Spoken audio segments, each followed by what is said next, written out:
二次世界大戦が終わってから80年、アメリカが今、ある禁断の扉を開こうとしているのだ。米海軍の軍艦を日本と韓国に作らせる計画なのだ。ちょっと待ってください。自国の軍艦を外国に作らせるって、それって国家機密とか技術流出とか大丈夫なんですか？そもそも、なんでアメリカがそんなことしなきゃいけないんですか？今日はこの3点に答えるのだ。なぜ世界最強の米軍が外注に頼らざるを得ないか、日中の造船力の差がどれほど深刻か、そして日本にとって何兆円規模のチャンスになりうるか、最後まで聞いてほしいのだ。まず、この計画の全貌から整理するのだ。2026年4月、ペンタゴンは2027年度予算に18億5000万ドル、日本円でおよそ2850億円の調査費を盛り込んだのだ。目的は、日本の最上型フリゲートと韓国のデブ型フリゲートを採用、共同生産できるかを検証することなのだ。2850億円って、それ、調査費だけですよね。実際に建造が始まったら、一体総額いくらになるんですか？そこが確信なのだ。調査が実施可能と結論付けられれば、その後に数十隻単位の発注になりうるのだ。フリゲート1隻あたり数百億円とすれば、総額は数兆円規模になってくるのだ。ただいまはまだ、やれるかどうか調べる段階なのだ。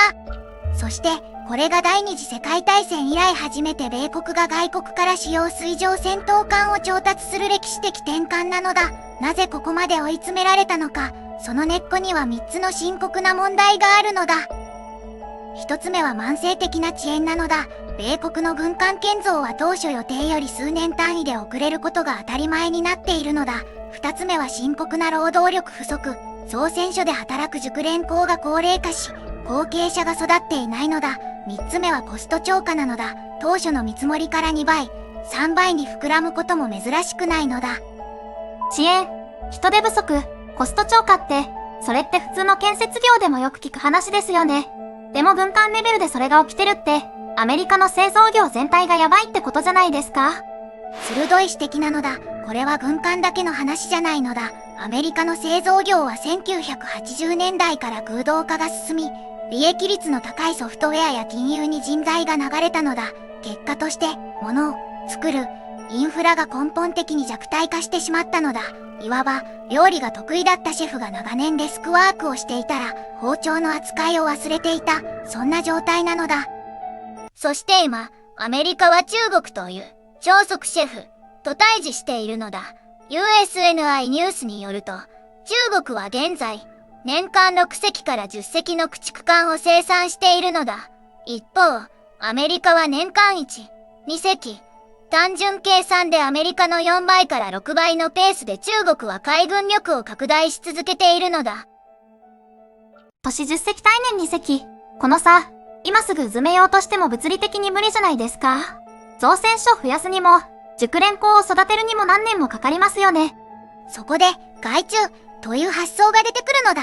日本と韓国はすでに高性能な造船インフラを持ち、熟練工も揃っているのだ。しかも両国の艦艇は MK41 垂直発射システムなど米軍標準装備と互換性があるのだ。実は最初から米国規格で設計されている同盟関係の中で意図的に互換性を持たせてきた成果なのだ。では2隻の候補艦を比べてみるのだ。日本の最上型は基準排水量5500トン、ステルス性能を重視した船体設計で高度に自動化されているのだ。韓国のデブ型は3600トンとやや小型だが、静粛性に優れた推進システムを搭載、潜水艦探知が得意な対戦特化型なのだ。つまり日本の艦は、見えにくくて少人数で動かせる省エネ型。で、韓国の艦は、静かに潜水艦を狩る探偵型、みたいなイメージですね。米海軍はどちらかを選ぶのか、両方調達するのか、どっちなんでしょう？今の段階では両方を選択肢として検討する立場なのだ。米海軍が直面している問題は量と速度、フリゲート艦の不足を素早く補完できるかどうかなのだ。目的別に複数の艦種を組み合わせる可能性も十分あるのだ。ただ、この計画には大きな政治的壁がある。次の話が衝撃なのだ。ここまでのポイントをおさらいするのだ。アメリカの造船業は遅延、人手不足、コスト超過の三重苦で崩壊寸前。中国は都市10隻、米国は都市2隻という圧倒的な差。だから日韓の高性能フリゲートに白羽の矢が立ったのだ。ここからが本当に重要な話。この計画が日本に与える影響なのだ。まず日本の防衛産業への経済的インパクトから見ていくのだ。もし計画が実現した場合、三菱重工や川崎重工といった日本の造船、防衛メーカーに対して数兆円規模の受注が発生する可能性があるのだ。最上型フリゲート1隻の建造費はおよそ600、700億円とされているのだ。米海軍が仮に20隻を発注すれば、それだけで1兆2000億円、1兆4000億円規模の産業効果になるのだ。1兆円を超える受注規模って、ただの企業利益だけじゃなくて、地方の造船所にも仕事が来て、関連する製造業全体が動きますよね。長崎や神戸、この造船業で働く人たちにとっては、完全に生活レベルが変わる話じゃないですか。その通りなのだ。日本の防衛関連産業は今、岐路に立っているのだ。日本政府は2022年の防衛力整備計画で防衛費を GDP 比 2% に引き上げると決めたのだ。その流れの中で国内防衛産業の育成が課題だったのだ。米国への輸出が実現すれば、スケールメリットで製造コストが下がり、日本自身の調達コストも下がる好循環が生まれる可能性があるのだ。一方でリスクも忘れてはならないのだ。米国のバイ・アメリカン原則、政府調達は国産品を優先するという原則が政治的な障壁になり得るのだ。米国の造船組合は雇用の流出を強く懸念するだろうのだ。実際、米国議会には外国製軍艦の調達を制限するための法律が複数あるのだ。この計画が本当に実現するかは議会承認次第という大きな不確実性があるのだ。ちょっと逆の視点で聞かせてください。この計画、日本にとっていいことばかりみたいに聞こえますが、技術流出のリスクが怖いんです。日本の最先端造船技術をアメリカに渡したら、ノウハウを吸収された後で、もういらない、ってなりませんか？重要な問いなのだ。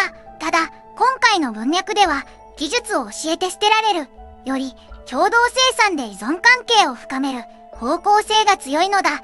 米国が日本で作った軍艦を使う以上、整備、アップグレード、部品供給で長期的に日本の産業が関与し続けるのだ。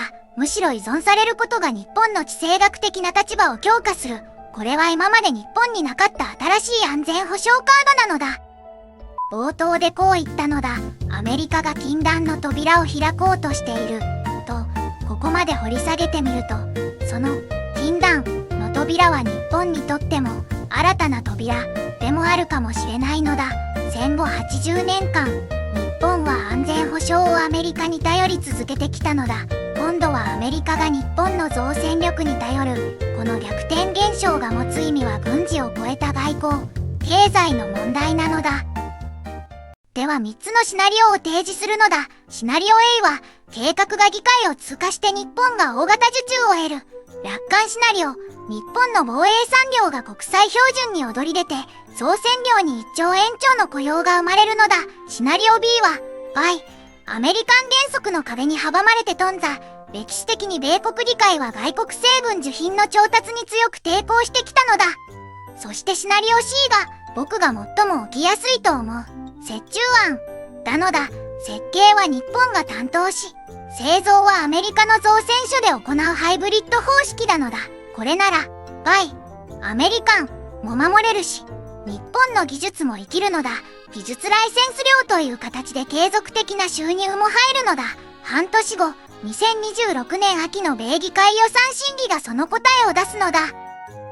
シナリオ C が最も現実的な気がします。